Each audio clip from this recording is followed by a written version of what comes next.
ये मनुष्य जीवन बहुत अनमोल है। मानव को अभी इसकी कीमत का ज्ञान नहीं है, केवल सुनते सुनते हैं कि मानुष जन्म बड़ी मुश्किल से प्राप्त होता है, बड़ा सुदुर्लभ है और इसको ऐसे व्यर्थ नहीं करना चाहिए। लेकिन इस तत्व ज्ञान से आपको वास्तविकता का पता चलेगा कि सचमुच ये कितनी कीमत है इसकी। और जिस समय आप इस तत्व ज्ञान के आधार से मनुष्य जीवन की कीमत को समझोगे, जिस प्रकार अब भारत का या पूरे विश्व का बच्चा ये चाहता है और सभी समाज भी चाहता है कि बच्चे बेटे और बेटियां सभी शिक्षा ग्रहण करें, और कितना ही पैसा हमारा लगे ये शिक्षित हों। और कितनी महंगी शिक्षा हो चुकी है, हम फिर भी गरीब से गरीब व्यक्ति भी ये सोचता है कि अपने बच्चों को पढ़ाऊं ताकि इनका जीवन सफल हो। आप देख रहे हैं, आपके समक्ष है। और दास ने वो जमाना देखा है जिसमें इस पढ़ाई की कोई कीमत नहीं थी, वैल्यू नहीं थी, और घर से धक्के तो पकड़ पकड़ टीचर लाया करते छोटे बालकों को, उनके घर वालों को समझा बुझा के। तो वो समय भी देखा था, क्योंकि उस समय इस शिक्षा की महिमा का, शिक्षा के गुण का ज्ञान नहीं था। और फिर इस जो भौतिकवाद में ज्ञान हुआ, अब पता चला कि बच्चा शिक्षित हुआ, बड़ा अधिकारी बन गया या कोई कर्मचारी बन गया, उसका ठीक गुजारा हो गया, तो सभी ने स्पीड पकड़ दी और सभी शिक्षित हुए।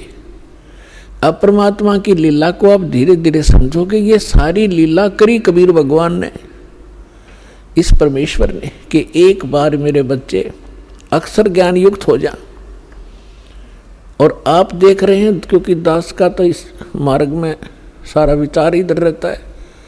सन 1994 में दास को दीक्षा देने का आदेश प्राप्त हुआ था पूज्य गुरुदेव जी से। तब तक ये कोई मीडिया विशेष नहीं था, ऑडियो कैसेट होती थी, बस यहीं तक सीमित थे।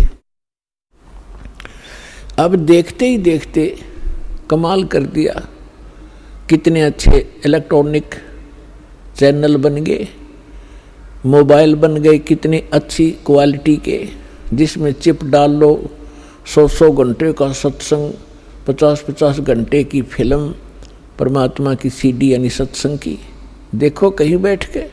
डीवीडी बन गई, सीडी बन गई, सीडी प्लेयर बनवा दिए दाता ने। तो पुण्यात्माओं, जो दास कहना चाह रहा है कि आपने जिस प्रकार शिक्षा में अपना समर्पण किया, बच्चों को फ्री भी छोड़ दिया, 15-20 वर्ष के बच्चे तुम पढ़ो और खूब धन भी लगाते हो और समय भी पूरा देते हो, किस लिए? एक 2 रोटी के लिए। और जितने बच्चे प्रतिशत वो फिर वही काम करेंगे जो हमारे दादे परदादे परंपरागत करते आ रहे थे।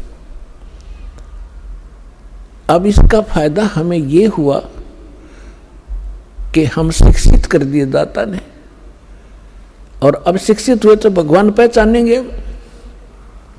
तो इसी प्रकार जब आपको इस परमात्मा की भक्ति और मोक्ष की कीमत का पता चलेगा, आप सभी बुद्धिमान व्यक्ति हैं, आज वर्ल्ड के कोई बालक नहीं है, आप सभी का एकदम ऐसा यू टर्न होगा। अब आप भक्ति की तरफ, परमात्मा की तरफ, बच्चा बच्चा भक्ति करेगा, सबके हाथ में माला होगी, जेब में मोबाइल होगा तो परमात्मा की चर्चा ही चलेगी।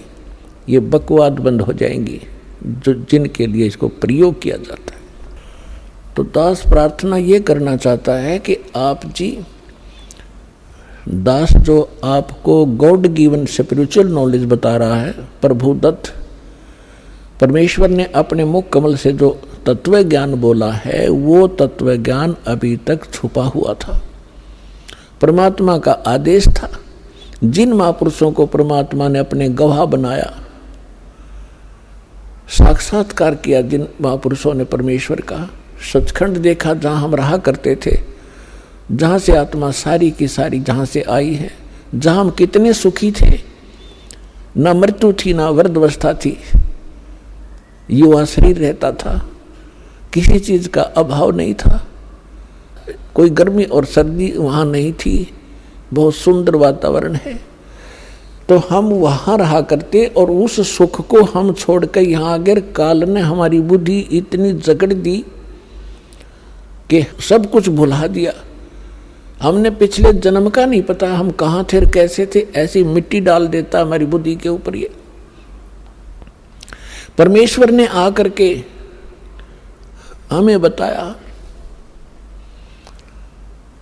कि आप यहाँ के वासी नहीं हो, आप इतना कष्ट उठा रहे हो, आप सारा जीवन एक इस भौतिक सुख को प्राप्ति के लिए, संपत्ति संतान की व्यवस्था करने के लिए सारा जीवन डिवोट कर देते हो, और जब आप संसार छोड़कर जाते हो आपके साथ कुछ नहीं जाता, केवल पूरे जीवन में किए हुए पुण्य और पाप आपके साथ होते हैं। तो पुण्यात्माओं, दास आपको ये बताना चाहता है, सतर्क करना चाहता है कि दास जो आपको ज्ञान सुना रहा है इसको बहुत ही सावधानी से सुनो और विशेष कसक से सुनो, क्योंकि जैसे बच्चा टीचर के पास पढ़ने जाता है, ट्यूशन भी लगवाता है, क्लास में भी अपना जो शिक्षा दी जाती है उसको भी ग्रहण करता है, और 1 वर्ष लगा रहता है जब जाकर उस सिलेबस को कवर कर पाता है, और फिर 20 वर्ष तक वो पढ़ कर 2 रोटी के निर्वाह के लिए उद्देश्य रखकर वो इतना कुछ समय व्यतीत करता है। और अब हम क्या उद्देश्य रखेंगे? परमात्मा प्राप्ति, भगवान की भक्ति और शिष्टाचार, नेक नीति से रहना। जैसे हम रिश्वत वगैरह, जैसे कोई रिश्वत लेता है, कोई मिलावट करता है, कोई 2 के 20 बनाता है, कोई चोरी करता है, तो जब हमें ज्ञान होगा कि ये हम अपने संस्कार खराब कर रहे हैं और मिलना मिलाना वही है जो किस्मत में लिखा हुआ है, इससे ना अधिक हो सकता ना कम हो सकता। यदि हम 2-5 करके कोई 2-4 लाख रुपये की मार लिया, हाथ दाव लगा लिया अपनी नकली सूझबूझ से, तो फिर ऐसा झटका लगेगा मनमाने कोई चोरी हो जा या कोई बालक बीमार हो जा, 2-3 लाख रुपये भी लग जाए और बच्चा भी मर जाता है, तो वो पैसा तो रहा नहीं, वो पाप कर्म ज्यों के त्यों रह गए जो उस पैसे को कमाने के लिए वो तगड़मबाजी करी थी। तो जिसमें आपको ये पता चलेगा, और ये 101% सत्य है, गॉड गिवन ज्ञान है। कहते तुमने उस दरगाह का मैल नहीं देखा और धर्मराज के तिल तिल का लेखा। एक पाई पाई का हिसाब है उस सच्चे दरबार में, क्योंकि आपने वो जगह देखी नहीं, देखी है तो आपका याद नहीं। और परमात्मा का भेजा हुआ संत, उस मालिक का दास, उस परमेश्वर का कृपा पात्र, उस परमात्मा से प्राप्त ज्ञान को ही आप तक पहुंचाता है। अपनी तरफ से वो कुछ मिलावट नहीं करता है, और वो ज्ञान ही आपको सुख देता है, वो परमात्मा का विधान होता है। उसको जानने के बाद फिर आप की ऐसी स्थिति हो जाएगी जैसे श्रीमद् भगवद गीता अध्याय नंबर 7 के श्लोक नंबर 29 में 29 में कहा है कि मैं जो बता रहा हूं कि तत्वदर्शी संत की खोज करो,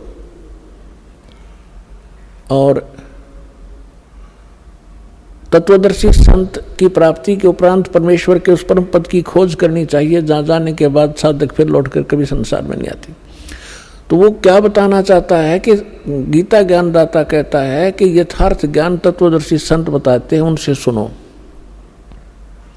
तो यहाँ 7वें अध्याय के 29वें श्लोक में कह रहा है कि मेरे इस ज्ञान को जो आश्रय कर लेता है और तत्वदर्शी संत की खोज कर लेता है, और वो व्यक्ति उस तत्वरम से और सारे अध्यात्म ज्ञान से और सभी कर्मों से परिचित हो जाता है। और वो व्यक्ति जो तत्ब्रह्म से परिचित है, सभी कर्मों से परिचित है, पूरे अध्यात्म ज्ञान से परिचित है, वो केवल जरा और मरण से छूटने का ही प्रयत्न करता है। जरा मीन वृद्ध अवस्था के कष्ट से और मरण माने मृत्यु, इस दीर्घ रोग के निवारण के लिए ही, इससे मोक्ष प्राप्ति के लिए, छुटकारा पाने के लिए ही प्रयत्न करते हैं। तो वो व्यक्ति तत्ब्रह्म से परिचित है, सारे अध्यात्म ज्ञान से परिचित है और सभी कर्मों से परिचित है।